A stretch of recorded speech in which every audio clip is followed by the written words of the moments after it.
April 24th, 2018. A quiet Tuesday morning in Citrus Heights, California. Police cars surround a modest ranch-style home. Neighbors peer from their windows, confused. They're about to witness something that would shatter their sense of reality. Officers approach the door. Inside is 72-year-old Joseph James DeAngelo, a retired mechanic, a grandfather, someone who'd lived among them for decades. But this wasn't a wellness check. This was the arrest of one of America's most prolific serial killers. The man being pulled from that suburban home had committed at least 13 murders, over 50 rapes, and 120 burglaries across California. For 40 years, he'd been a ghost. A nightmare that California couldn't wake up from. His neighbors were stunned. They'd seen him tending his yard, heard him puttering in his garage, never suspected a thing. How did they finally catch him?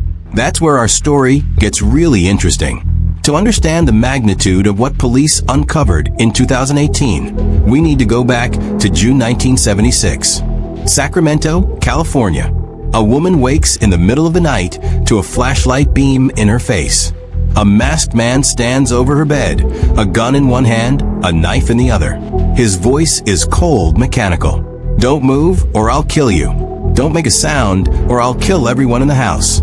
This was the beginning of a reign of terror that would grip California for a decade. He didn't just attack, he orchestrated nightmares. He'd break into homes days before, learning the layout, disconnecting phones, unlocking windows.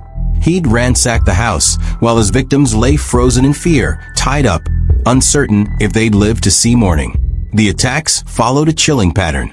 He'd separate couples, tying up the man, often stacking dishes on his back, warning that if he heard them fall, he'd kill the woman. Then he'd spend hours in the home, hours, eating food from the refrigerator, making phone calls, sometimes just standing there in the dark.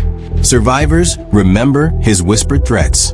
One victim, 15-year-old Chris Pedretti, would never forget his words, "You'll be silent forever, and I'll be gone in the dark." By 1979, he'd struck at least 51 times in the Sacramento area alone. The East Area Rapist, they called him. But the attacks were escalating. They were about to turn deadly. The attacks shifted south. Orange County, Ventura County, Santa Barbara. And now, couples weren't just assaulted, they were being murdered. In 1979, Keith and Patrice Harrington, newlyweds, just starting their life together, were bludgeoned to death in their home. Lyman and Charlene Smith, bound and beaten with a fireplace log. Manuela Withun, alone in her bed. Janelle Cruz, just 18 years old. The brutality was incomprehensible. Crime scenes revealed a methodical, sadistic mind. Someone who enjoyed the power, the control, the terror he created. And then, in 1986, after the murder of Janelle Cruz, he stopped, vanished, like he promised, gone in the dark. For decades, the case haunted California law enforcement. They had evidence, DNA from crime scenes, shoe prints, ligatures he'd left behind. But they had no suspect, no name, no face. Different jurisdictions had investigated these crimes separately for years. Some called him the East Area Rapist. Others, the original Night Stalker. The Visalia Ransacker. Nobody realized it was all the same man until DNA testing in 2001 finally connected the dots. Detectives grew old chasing him, retired without answers. Some died never knowing who he was. Victims lived in perpetual fear, wondering if he'd return, wondering if they'd ever get justice. By the 2010s, the case was ice cold. The killer, if still alive, would be in his 60s or 70s, probably living a normal life somewhere, his secrets buried. But there was someone who wouldn't let it die. Her name was Michelle McNamara, a true crime writer with an obsession. She'd created a popular website called True Crime Diary and had been following unsolved cases for years. But this one consumed her. Michelle poured over thousands of pages of police reports, interviewed survivors who'd waited decades to tell their stories, connected with online communities of armchair detectives who were just as obsessed as she was. She was the one who gave him his final name, the Golden State Killer. In 2016, she was deep into writing her book about the case. Her husband, comedian Patton Oswalt, watched as the investigation took over her life. The late nights, the anxiety, the determination to give these victims justice. Michelle believed the Golden State Killer would be caught.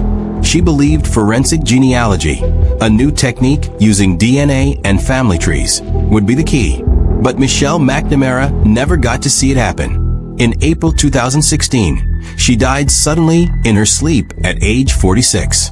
Her book, I'll Be Gone in the Dark, was completed by her colleagues and published in February 2018. 2 months later, everything changed. The investigative team in Sacramento hadn't given up. They'd been watching the development of a revolutionary new tool, investigative genetic genealogy. Here's how it worked. They took crime scene DNA from the Golden State Killer and uploaded it to GEDmatch, a free public genealogy database where people upload their DNA to find relatives. They weren't looking for an exact match. They were looking for distant relatives, third cousins, fourth cousins, anyone whose family tree might eventually lead to their killer. In April 2018, they got hits. Genealogist Barbara Ray Venter began building family trees, going back generations, following branches, narrowing down possibilities based on age, location, and other factors. The trees converged on a family in the Sacramento area, and one name kept appearing: Joseph James DeAngelo, born 1945, the right age, a former police officer in Auburn and Exeter, California during the exact period of the crimes. Living in Citrus Heights, the same neighborhood where the very first East Area Rapist attack had occurred back in 1976. He'd been hiding in plain sight the entire time. But they needed confirmation. They needed his DNA. Detectives began watching him, following his daily routine, waiting for an opportunity. DeAngelo was retired, living alone in his cluttered home. His ex-wife, a divorce attorney, had left him years before. His daughters rarely visited. He was a recluse, barely speaking to neighbors. On April 23, 2018, investigators got their chance. DeAngelo drove to a Hobby Lobby. While he was inside, detectives swabbed the handle of his car door. The next morning, they got another sample, a tissue he'd thrown away in his trash can. The DNA was rushed to the lab. It was a match. Perfect match. They had him. On April 24, 2018, National DNA Day, fittingly, dozens of law enforcement officers surrounded DeAngelo's home. They were taking no chances. This man had evaded them for 40 years. When they arrested him, he appeared confused, feeble, an old man in pajamas. But investigators knew better. In his booking photo, you can see scratches on his scalp, fresh ones.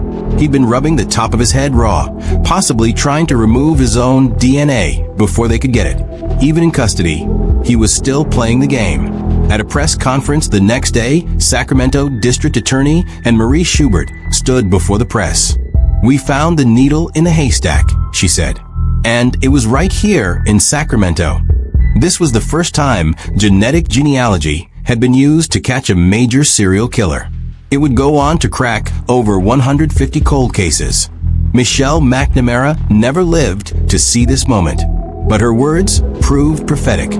In her book, she'd written directly to the killer. "One day soon, you'll hear a car pull up to your curb, an engine cut out. You'll hear footsteps coming up your front walk. This is how it ends for you."